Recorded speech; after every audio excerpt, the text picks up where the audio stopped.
चलिए next question पे आते हैं। The captain along with his team has been invited to the function. ये भी कई बार क्वेश्चन मैंने रिपीट में आपको मैंने क्या बोला, मैं यही बोल रहा हूँ, इसीलिए बोल रहा हूँ कि जो भी बच्चे इन वीडियोस को देख रहे हैं, मेरी उनसे रिक्वेस्ट है कि मेरी पिछली वीडियोस को पहली वीडियोस से इसको देखना शुरू करें।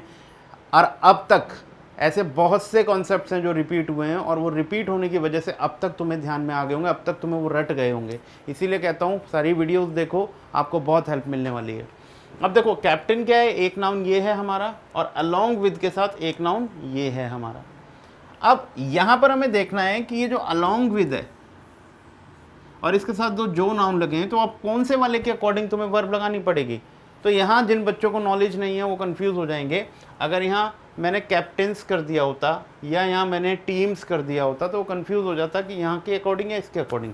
तो हमेशा ध्यान रखें कि अलोंग विद एक प्रेपोजिशन होती है, और अगर ये प्रेपोजिशन होती है तो आपको हमेशा ध्यान रखना है कि प्रेपोजिशन के बाद वाला हमेशा क्या होता है, ऑब्जेक्ट होता है, और ऑब्जेक्ट के अकॉर्डिंग वर्ब नहीं लगती, सब्जेक्ट के अकॉर्डिंग वर्ब लगती है। तो कैप्टन यहाँ हमारा क्या है, सिंगुलर है, और उसके लिए हैज़ बीन लगा हुआ है।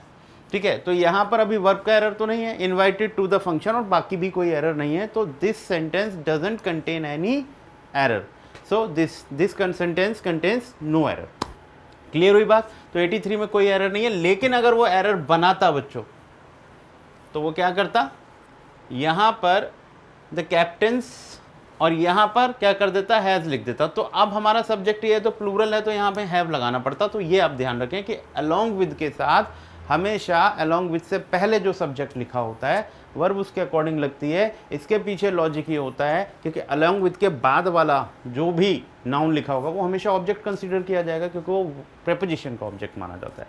Is that clear?